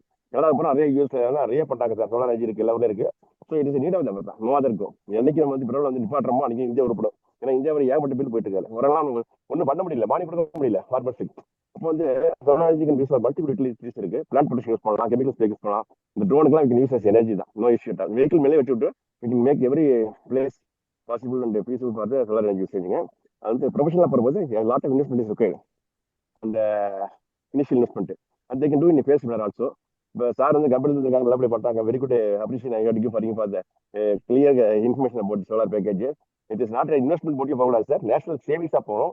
National லெவலில் வந்து ஒரு சப்போர்ட்டுக்காக போகிற மாதிரி இருக்கும். ஏன்னா every patriot should make the country to be very strong and stable in front of this pillars like president sir. They're making charges of heavy order. So crop production வந்து நம்ம எவ்வளோ சேலஞ்ச் பண்ணிட்டு இருக்கோம், கஷ்டப்பட்டு தயார் பண்ணுறோம். We ready to give to other கண்ட்ரினா these are to be reduce. The cost of cultivation ரெடியூஸ்னா definitely government must come and support in professional way. இதுக்கு வந்து விங் வேணும் சார், ப்ரொஃபஷனல் விங் வேணும். எல்லாம் இன்ஜினியர் வேணும். இப்போ சாதாரணமாக வந்து சூப்பரேஷன் வந்து அக்ரிகல்ச்சர் பார்த்தனால கொஞ்சம் தோட்ட போல ஓடிட்டு இருக்காங்க. given ஒரு டோட்டலி இந்த லேண்ட் வந்து ஃப்ரீயா இருக்கு யாருன்னா there is a very difficult risk. அது வந்து it has to be properly guided and professionally team வச்சு பக்கா பண்ணணும் சார். அது பைலட் ப்ராஜெக்ட் சில மாவட்டங்களை பண்ணலாம். ஒரு எங்கெல்லாம் லேண்ட் இருக்கோ அங்கெல்லாம் கூட பண்ணிக்கூட we can introduce other areas. நிச்சயமா அதெல்லாம் வருது, no doubt. Farmers are interested in getting the solar energy. இந்த renewal energy need of the hour sir, no other go. ஏன்னா நம்ம ஏற்கனவே வந்து கவுண்டங்களாம் யூஸ் பண்ணும் போது இதெல்லாம் பண்ணிடுவோம். வந்து ஒரு திருமூர்த்தி மேல வந்து இங்கே உள்ள ஒரு அருமையான இவர் என்ஜி ஒரு நெருங்கு சொசைட்டிக்காரங்க வந்து they made a renewable energy using cloud and they make dynamo to work. So variety sources are available. Solar is the best source for India for improvement and everything. Electrical energy வந்து convert பண்ணும்போது நிறைய factories use பண்ணலாம். Government must give the factory all this construction everything and support assistance கொடுத்து encourage பண்ணலாம். Sugar cane எப்படி நம்ம government கொடுத்து நம்ம காப்பாற்றணும் அந்த மாதிரி செய்யணுங்கிறது என்னுடைய கோரிக்கை சார். அருமையான concept sir. Thank you for the discussion ma'am. Okay, thank you sir. நன்றி நன்றி சார், உங்களுடைய கருத்துக்களுக்கு மிக்க நன்றி. அதாவது அதுல சார் சொன்னது மாதிரி இடங்கள் வந்து வேஸ்ட்லேண்ட் வந்து ரொம்ப அன்யூஸ்டா இல்லை, அதனால அது வந்து ஒரு இந்த திட்டத்தை அமலாக்குறதுல இடையூறாக இருக்கிறது அப்படிங்கிற தனது கருத்தை தெரிவிச்சாங்க. சோ இது வந்து நாம இப்போ அந்த கவர்மெண்ட் பொறுத்தவரையில புதிய புதிய நிறுவனங்கள் அல்லது கம்பெனிகளை தமிழகத்திலேயோ அல்லது இந்தியா முழுக்குமையோ கொண்டு வர்றதுக்கு ஒவ்வொரு அரசும் முயற்சி செய்கிறது. அதை அந்த இப்போ வெளிநாட்டு நிறுவனங்கள் இந்தியால வரும்போது அல்லது தமிழகத்துல வரும்போது அவங்களுக்கு நாம வந்து அன்இன்டரப்டட் பவர் சப்ளை கொடுக்கிறோம் அப்படிங்கிற ஒரு வாக்குறுதி கொடுத்து அல்லது ஒரு எம்ஓயு சைன் பண்ணும்போது அதை ஒரு கிளாஸ் சேர்த்து அதன்படிதான் அந்த நிறுவனங்களை நாம கொண்டு வர வேண்டியது இருக்கு. இப்போ இன்றைக்குள்ள சூழலுக்கு இந்த சோலார் மின்சக்தி அவங்க உற்பத்தி செய்தால்தான் அந்த நிறுவனத்துக்கு அனுமதி அப்படிங்கிற ஒரு கொள்கையை கொண்டு வந்தால் என்ன, அதை நீங்கள் பரிந்துரை செய்தால் என்ன பண்ணுவாங்க? கண்டிப்பா வந்து இப்போ கவர்மெண்ட் 30% ரினியூவபிள் எனர்ஜி இம்ப்ளிமெண்ட் பண்ணணும்னு சொல்லி ஆல்ரெடி கவர்மெண்ட் பண்ணிட்டு தான் இருக்குது. அது படிப்படியா தான் பண்ணுவாங்க. எடுத்து வந்து 100% பண்ண முடியாது. ஏன்னா everything is depend on the grid அவைலபிலிட்டிங். அது கிரிட்டை பொறுத்து தான் கிரிட் மேனேஜ்மெண்ட் இருக்குது. இப்ப நம்ம ஒரு சப்ஸ்டேஷன்ல நம்ம கண்டமணி கொடுத்துட முடியாது. எல்லாத்துக்கும் ரூல்ஸை போட்டு அவங்களுடைய அதாவது எக்ஸிஸ்டிங் பவர் கன்சப்ஷனை ஸ்டடி பண்ணி பவர் ஃப்ளோ எந்த மாதிரி இருக்குன்றத பார்த்துட்டு அதுக்கேற்ற மாதிரி தான் பண்ணுவாங்க. ஸோ அதனால இது வந்து கம்ப்ளீட்டா definitely it will be good thing sir. But படிப்படியா தான் பண்ணுவாங்க. படிப்படியா தான் பண்ண முடியும். ஒரே அடியா இமிடியேட்டா கொண்டு வந்துட முடியாது, ஒரே நாள்ல கொண்டு வர முடியாது இல்லையா? முடியாது. ஏன்னா சார் இது வந்து கிரிட் டிபெண்ட் பண்ணி தான் இருக்கு. பவர் சப்ளை வந்து சோலார் வந்து நீங்க இபி சப்ளை இருந்தா தான் உங்களுக்கு பண்ண முடியும். இபி சப்ளை இல்லைன்னா சோலார் வேலை செய்யாது, முடியாது. ரைட், ஓகே, நன்றி நன்றி சார். வணக்கம் சார், நான் காசிநாதன் பேசுறேன். காசிநாதன் சென்னையில இருந்து பேசுறாரு. காசிநாதன் சொல்லுங்க சார். இப்போ ஒரு ஜென்ரலா கொஸ்டின் சார். இப்போ கமர்ஷியல் பில்டிங் இருக்கு சார், அதுல வந்துட்டு கிட்டத்தட்ட ஒரு 10,000 ஸ்கொயர் ஃபீட் ஏரியா இருக்கு, ஓபன் டெரஸ் மாதிரி இருக்கு. இப்போ அந்த கமர்ஷியல் பில்டிங்ல வந்து நம்ம பண்ணிட்டு கிரிட்ல கனெக்ட் பண்ண முடியுமா சார்? கவர்மெண்ட் என்ன வந்துட்டு அந்த மாதிரி ஸ்கீம் இருக்கா, இல்ல அவங்களுக்கு என்ன சப்சிடி மாதிரி என்ன கொடுக்குறாங்களா? கமர்ஷியலுக்கு வந்து எதுவும் கிடையாதுங்க சார். கமர்ஷியலை பொறுத்த மட்டும் நீங்க வந்து யூட்டிலைஸ் பண்ணிக்கலாம். இப்ப நீங்க வந்து ஒரு அபார்ட்மெண்ட்ல இருக்கிறீங்க, இல்ல ஒரு காம்ப்ளெக்ஸா இருக்குதுன்னா பவர் கன்சியூம் பண்ணிக்கலாம். எக்ஸஸா இருக்கிறது இபிக்கு சேல் பண்ணிக்கலாம். ஆனா என்னன்னா அந்த இபிக்கு வந்து நீங்க சேல் பண்ற இந்த சென்ஸ் வந்து நீங்க ஒரு எக்ஸாம்பிள் வந்து ஒரு 20 கிலோவாட் 50 கிலோவாட் போட்டிருக்கீங்கன்னு வச்சுக்கோங்களேன். சோ அதுல இருந்து உற்பத்தி ஆகக்கூடிய கரண்ட் வந்து நீங்க யூஸ் பண்ணுவீங்க. யூஸ் பண்ணது போக மிச்சம் இருக்க கரண்ட் தான் இபிக்கு போகும். ஓகேங்க சார்.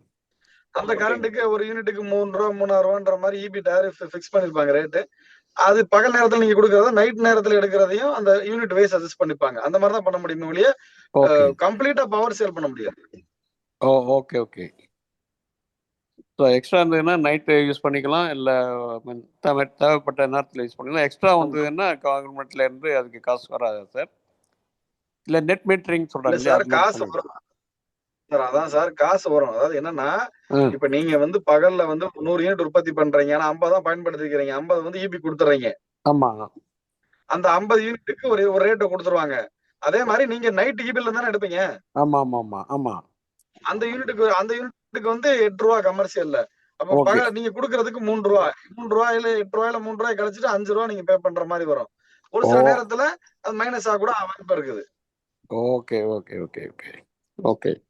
பட் சப்சிடி எதுவும் வருங்களா, வரும் இதை கொடுக்குறாங்களா சார் இது இன்ஸ்டால் பண்ணுறதுக்கு? Subsidy is only for residential, sir, not for commercial. Okay okay okay okay sir, thank you. நன்றி திரு காசிநாதன், நிகழ்ச்சியில் பங்கு பெற்ற மிக்க நன்றி. தேங்க்யூ. அடுத்ததாக திரு மூர்த்தி திருநெல்வேலியில இருந்து பேசுறதுக்கு வந்திருக்கிறாரு. மூர்த்தி, உங்கள் கேள்வியை கேட்கலாம். வணக்கம் சார். வணக்கம் சார், இந்த சோலார் பவர் அப்படிங்கிறது வந்து இன்னைக்கு நேரத்தில் 18th செஞ்சுரியிலேருந்தே ஸ்டார்ட் பண்ணி அதை பற்றி நிறைய கண்டுபிடிப்புகள் வந்துட்டே தான் இருக்குது தொடர்ச்சியாக. நம்ம இப்போ பேசிட்டு இருக்கக்கூடிய இந்த சோலார் பேனல் அப்படிங்கிறது பார்த்தீங்க அப்படின்னா 20th செஞ்சுரியிலே ஸ்டார்ட் பண்ணிட்டாங்க. 19th செஞ்சுரியோட மிடில் 20th செஞ்சுரிலாம் ஸ்டார்ட் பண்ணிட்டாங்க. பட் இன்னைக்கு வரைக்கும் நம்ம இன்னும் ஒரு மார்க்கெட்டிங் தான் பண்ணிட்டு இருக்கோமே வெளியே அப் டு த லெவல் வரல. அதுக்கு எக்ஸாம்பிள் சொல்லணும் அப்படின்னா, இப்போ அனல் மின் நிலையமோ இல்லை நீர்மின் நிலையத்துக்கோ ஒரு கவர்மெண்ட் வந்து எப்படி இன்வெஸ்ட் பண்ணுறாங்களோ அது மாதிரி கவர்மெண்ட்டே இதுக்குன்ட்டு எதுவும் இன்வெஸ்ட்மெண்ட் கொடுக்கல. ப்ரைவேட்டுக்கு சப்சிடி அப்படிங்கிற பேரில் தான் கொடுக்குறாங்களே ஒழிய கவர்மெண்ட் டைரெக்டாக உள்ள வரல. ஸோ இதுக்கு பின்னாடி நிறைய ரீசன்ஸ் இருக்குது. அதில் நீங்கள் ஒரு சில விஷயங்கள் பார்த்தீங்க அப்படின்னா அந்த பொல்யூஷன் அப்படிங்கிறது. ஸோ இப்போது நீங்கள் சொல்கிறீங்க நோ பொல்யூஷன் அப்படிங்கிற மாதிரி, பட் இதில் வந்து நிறைய பொல்யூஷன் இருக்கிறதா ஸ்டாட்டிக்ஸ் சொல்லுது. என்ன அப்படின்னு பார்த்தீங்கன்னா, இந்த சோலார் பேனல் மேனுஃபேக்சரிங் அப்படிங்கிறது பார்த்தீங்க அப்படின்னா அது நிறைய ஹெவி மெட்டீரியல்ஸ் யூஸ் பண்ணுறாங்க, நிறைய டாக்ஸிக் கெமிக்கல்ஸ் யூஸ் பண்ணுறாங்க. ஸோ அது மைனிங் அந்த மாதிரி எடுக்கிறதா இருந்தாலும் சரி, அல்லது அதை டிஸ்போசல் பண்ணுறதா இருந்தாலும் சரி, வேரியஸ் லெவலில் அதோட பொல்யூஷன் லெவல் வந்து அதிகமாக இருக்குது. சிம்பிளாக நீங்கள் எடுத்துக்கோங்க, பேட்ரி அப்படிங்கிறத எடுத்துக்கிட்டீங்க அப்படின்னாலே அந்த பேட்ரி நீங்கள் சொல்லக்கூடிய ஒரு பர்டிகுலர் பீரியடுக்கு அப்புறம் அதை டிஸ்போஸ் பண்ணி ஆகணும். அதை டிஸ்போஸ் பண்ணுறது அவ்வளோ ஒரு ஹார்டான ஒரு விஷயம். ஸோ இதுக்கெல்லாம் எப்படி நீங்கள் அதை வந்து பொல்யூஷனுக்கு அதாவது என்ன சொல்கிறது, பொல்யூஷன் கிடையாது அப்படிங்கிற மாதிரி நம்ம சொல்ல முடியும், ஆல்டர்னேட்டிவாக சொல்ல முடியும் சார்? அதாவது இல்ல அதாவது நீங்க தவறுதலா சொல்றீங்க. அதாவது என்னன்னா சார், நீங்க சோர்ஸ் படிச்சிருக்கலாம். அதாவது நல்லா புரிஞ்சுக்கங்க, நான் சொல்றது என்னன்னா மின்சார உற்பத்தி தான் சொல்றோம்.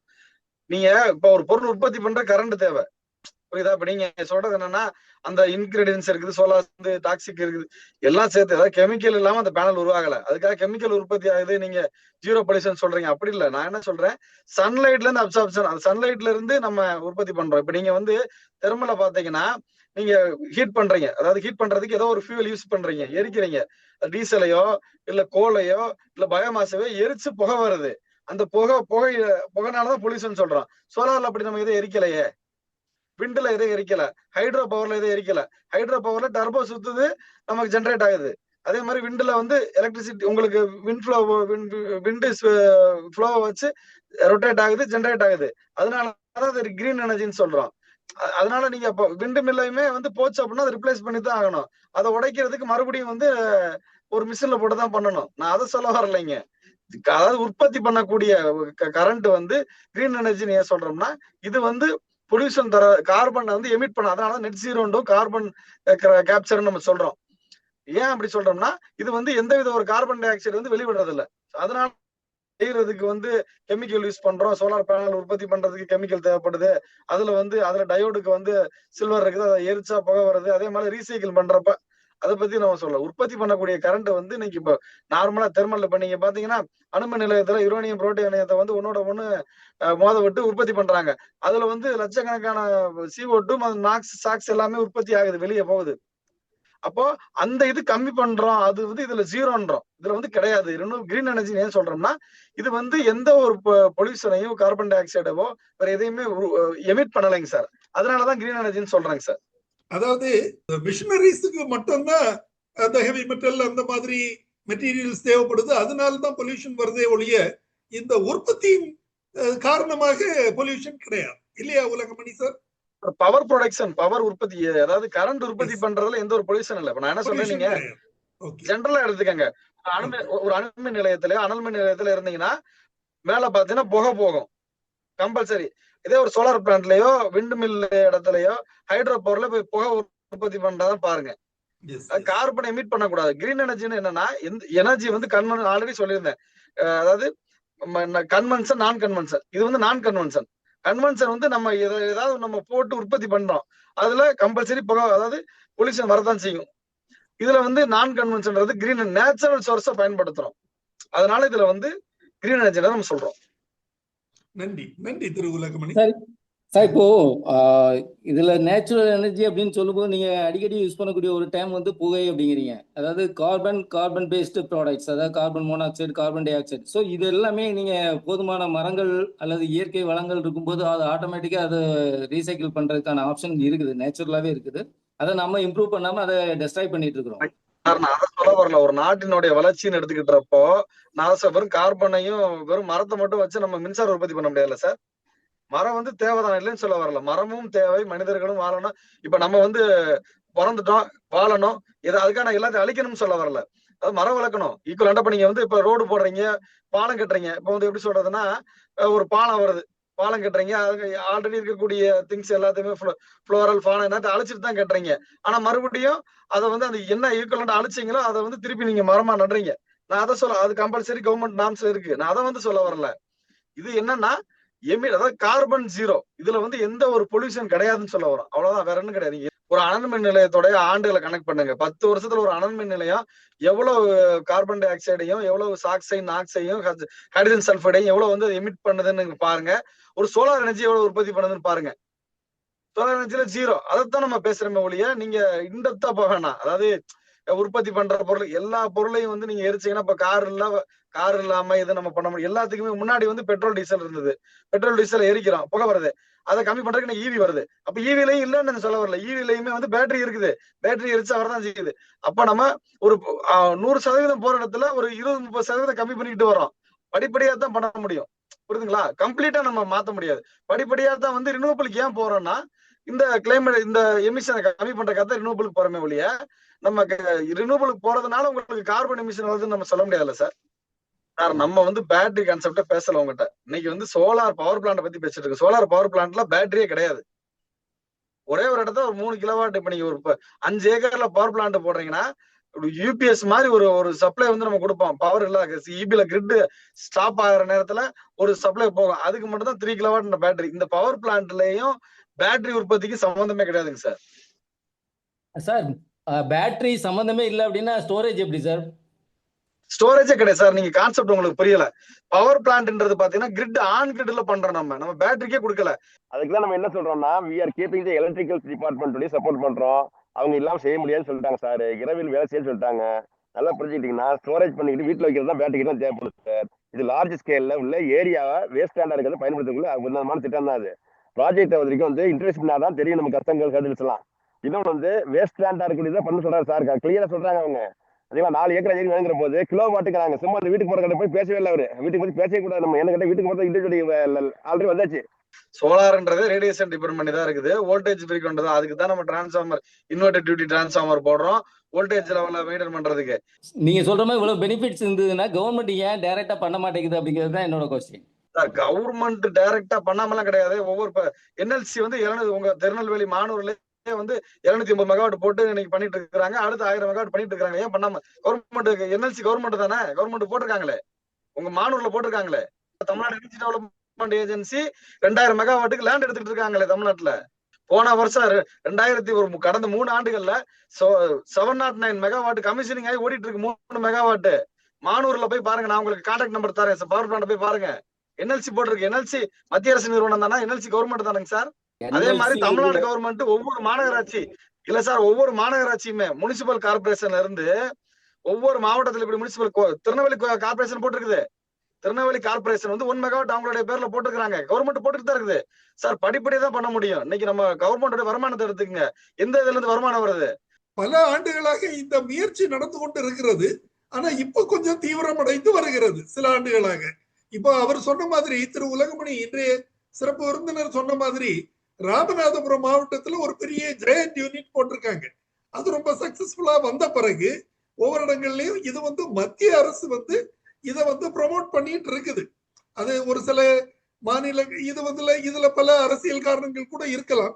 பட் இருந்தாலும் கூட இப்போ ஸ்லோவா இது டெவலப் ஆயிட்டு தான் இருக்கு. அதாவது கவர்மெண்ட் எந்த இடத்துல பிரைவேட் திரைவிடணும், கவர்மெண்டோட வருமானம் இருக்குது, கவர்மெண்ட் எக்ஸ்பெண்டிச்சர் இருக்குது, கவர்மெண்ட் இன்வெஸ்ட்மெண்ட் இருக்குது, எல்லாத்தையும் பார்த்தான் செய்வாங்களே ஒழிய ஒரு டெக்னாலஜி வந்துருது இல்ல அதனால எல்லாம் பலன் கிடைக்கும் எடுத்ததும் எல்லா டெக்னாலஜியுமே கொண்டு அவன் உடனடியா பண்ண மாட்டாங்க. அதுல அரசியல் காரணங்கள் 1008 இருக்குது. நம்ம அதை டிஸ்கஸ் பண்ண முடியாதுல்ல. குவாலிட்டி வைஸ் எப்படி இருக்கு? இப்போ we were importing from China. இப்போ அதெல்லாம் எப்படி இங்கே ப்ரொடக்ஷன் இங்கே ஆகுதா இல்லை சைனாவில் still we are depending on foreign companies அந்த இது எல்லாம் பேனல் எல்லாம்? ஏன்னா சைனா கொஞ்சம் சீப்பாக இருக்கு. நாங்கள் இல்ல அதாவதுங்க சார், அதாவது சைனீஸ் ப்ராடக்ட் சீப்பா இருக்குது, குவாலிட்டி லெஸ், எல்லாமே அந்த பேனலை பொறுத்து நம்ம சேல்ஸ் மட்டும் தான் வாங்குறோம் சார். நல்லா புரிஞ்சுக்கிடுங்க. அதாவது சோலார் பேனலோட மொத்த பொருள்லையும் பாத்தீங்கன்னா செல்ஸ் தான் வாங்குறோம். இங்க நம்ம அசம்பிள் பண்ணி டெஸ்டிங் பண்ணி இங்க இருக்கக்கூடிய கண்டிஷனுக்கு ஏற்ற மாதிரி பண்றாங்க. கவர்மெண்ட் ஒரு சில இந்த மாதிரி பண்ணணும்னு சொல்றாங்க. அதனால குவாலிட்டி கம்மி நம்ம சொல்ல முடியாது. இப்ப கூட ரீசெண்டா பாத்தீங்கன்னா 30% ஆன்டி டம்பிங் டியூட்டிக்கு கவர்மெண்ட் போட போகுது. சைனீஸ் ரொம்ப கம்மியான ரேட்ல கொண்டு ஃபுல்லா பண்ணிடுறாங்க. கிட்டத்தட்ட 127% சம்திங் பண்றதுனால இந்தியாவோட பொருளாதாரம் பாதிக்குன்னு சொல்லி இது இம்போர்ட் டியூட்டி எல்லாம் போட்டு அது ஒரு சிலர் இந்தியன் இதை இம்ப்ரூவ் பண்ணணும்னு சொல்லி பண்ணிட்டு இருக்காங்க. டாடா பவர் கூட டாடா சோலார் கங்கவுண்டான்ல பெரிய ஃபேக்டரி வச்சிருக்காங்க, பண்றாங்க, ஓபன் பண்ணிட்டாங்க பெருசா பெரிய ஃபேக்டரி பண்ணிருக்காங்க. அது இப்ப கவர்மெண்ட் ஆஃப் இந்தியா பாத்தீங்கன்னா approved list for model manufacturing ALMM அப்படின்ற ஒரு ஜிஓ போட்டு இந்தியா உற்பத்தி பண்ணக்கூடிய சோலார் மாடல் மட்டும் தான் பயன்படுத்தணும்னு சொல்லி பண்ணி மேக் இன் இந்தியா அது மட்டும் இல்ல குவாலிட்டி வேற பாக்குறாங்க இல்லையா? குவாலிட்டியா பண்றாங்க சார், பண்றாங்க. அவங்க அதாவது குவாலிட்டியாவும் பண்றாங்க. அதான் அங்க இருக்கக்கூடியதான் நீங்க செல்ஸ் வாங்கிக்கங்க. பட் ஆனா பேனல் அதாவது என்ன சார், செல்ஸ் வாங்குறதுக்கு அவங்களுக்கு ஒரு சில உற்பத்தி பண்ணக்கூடியவங்களுக்கு சப்சிடி, அந்த மாதிரி சப்சிடின்னு சொல்றதை விட இன்சென்டிவ் மாதிரி கொடுக்குறாங்க. பேனல் முன்னாடி இப்ப தமிழ்நாடு கவர்மெண்ட்ல டைரக்டாவே தமிழ்நாடு மக்கள் டைரக்டாவே சைனீஸ்ல போட்டு வாங்கிட்டு இருந்தாங்க. அதுக்கு ஒரு பெரிய தொகை சைனாக்கு போயிட்டு இன்வெஸ்ட்மெண்டா போகுது. அதை நம்ம இந்தியாக்கே பண்ணணும்ன்ற நோக்கத்துல இந்த மேக் இன் இந்தியா ஸ்கீம்ல பண்ணிட்டு தான் வர்றாங்க சார். நல்லா இருக்கு சார். நான் இந்தியன் பேனல்லாம் நிறைய யூஸ் பண்ணிட்டு இருக்கோம், சைனீஸ் பேனலும் பண்ணிட்டு இருந்தோம். பெரிய லெவல்ல எல்லாம் ஒரு டிவியேஷன் இல்லைங்க சார். இல்ல மெட்ராஸ்ல பெரிய ஃப்ளட் வந்துச்சு. அப்ப பார்த்தா கீழ்ப்பாக்கம் சைடு எல்லாம் பார்த்தா எல்லாம் தண்ணிக்குள்ள கிடந்தது. பவர் நேச்சுரலா போயிருச்சு, பவர் சப்ளை இல்லை. அப்போ ஒருத்தர் சோலார் பேனல் போட்டு அவர் வீட்டுக்கு ஏசி எல்லாத்துக்கும் பண்ணாரு. he was surviving. அந்த மாதிரி ஒரு சிச்சுவேஷன்ல இதை என்கரேஜ் ஏன் பண்ண முடியல நம்மளான்னு ஒரு சின்ன ஒரு சந்தேகம் தான். பட் பிரைவேட் ஏஜென்சி இல்ல சார். அதாவது 2-3 திட்டங்கள் இருக்கு சார். ஆன் கிரிட்னு ஒண்ணு இருக்கு, வெறும் ஆஃப் கிரிட்னு இருக்குது, ஹைபிரிட்னு இருக்குது. அதாவது நம்ம இப்ப நீங்க என்னன்னா வெறும் ஆன் கிரிட்னு போட்டீங்கன்னா பேட்டரி கிடையாது, இபில கனெக்ட் பண்ணிடுவோம், உற்பத்தியாக நம்ம பயன்படுத்துவோம், மிச்சத்தை இபி கொடுப்போம். இது பவர் கட் ஆயிருச்சுன்னா அந்த ஆன் கிரிட் வேலை செய்யாது. ஆஃப் கிரிட் அப்படின்றது ஒன்லி ஃபார் ஸ்டோரேஜ்ங்க. அது பண்ணிருக்கணும் வெயிட்லயே பேட்டரி சீரியஸா பேட்டரி வச்சு பண்ணணும். அது கரெக்ட். அதே மாதிரி ஹைபிரிட்ன்றது ரெண்டுமே சேர்த்து இருக்குது. பவரும் யூஸ் பண்ணிக்கலாம், பேட்டரி பேக்கப் அவர் ஜாஸ்தியா வச்சிருந்தாருன்னா 2 நாளைக்கு தாக்கு பிடிச்சிருங்க. அந்த மாதிரி நமக்கு தேவை. அது கொஞ்சம் இன்வெஸ்ட்மெண்ட் அதிகமா இருக்கும். அதுக்கெல்லாம் சப்சிடி உண்டா கவர்மெண்ட் கொடுக்குதா? அதுக்கெல்லாம் இல்ல, பேட்டரிக்கு சப்சிடி கிடையாதுங்க சார். ஆன் கிரிட்க்கு தான் சப்சிடி இருக்குது. ஓ சரிங்க. Okay, thank you boss. Thank you, Thiruponra sir. Hello, good evening, sir. I am not related to this field, but I attended the meeting. It is very useful, sir. I share to many people also. I am Jayalakshmi from Bangalore, sir. Yes, really, it is a very good information and innovative idea, sir. Yes. Thank you, madam. Thank you. So it will be more useful for everyone if they are following correctly. Yeah. Thank you, sir. Thank you, Jayalakshmi. Thanks for arranging such a valuable meeting, sir. Thank you so much. Thank you, sir. Thanks for participating. Okay. Thank you, sir. Okay. I want to communicate to the people. That's why I attended, sir. So, okay. Right. Thank you. Thank you. Okay. நன்றி. இந்த நிகழ்ச்சி ஒரு சிறப்பான தகவலை தாங்கி வந்த நிகழ்ச்சியாக அமைந்தது. சோலார் எனர்ஜி இன்வெஸ்ட்மெண்ட், அதாவது சூரிய மின்சக்தி முதலீடு என்ற தலைப்பிலான தகவல்கள் இன்று வழங்கப்பட்டன. இந்த தகவல்களை நமக்கு சிறப்பாக வழங்கிய ப்ளூ பிரைட் எனர்ஜி நிறுவனத்தின் இயக்குனர் திரு உலகமணி அவர்களுக்கு நமது குழுவின் சார்பில் எனது நெஞ்சார்ந்த நன்றியினை தெரிவித்துக் கொள்கிறேன். மேலும் இன்றைய நிகழ்ச்சியில் பல்வேறு கருத்துக்களையும் தகவல்களையும் தெரிவித்து பல கருத்துக்கள் அனைவரையும் சென்று சேர உதவிய அனைத்து பங்கேற்பாளர்களுக்கும் எனது நன்றியினை தெரிவித்துக் கொள்கிறேன். குறிப்பாக டாக்டர் இளங்கோவன், திரு காசிநாதன், திரு மூர்த்தி, திரு பொன்ராஜ் அவர்கள் அனைவருக்கும் எனது நெஞ்சார்ந்த நன்றியினை தெரிவித்துக் கொள்கிறேன். இன்றைய நிகழ்ச்சியத்துடன் நிறைவு பெறுகிறது. நன்றி, வணக்கம்.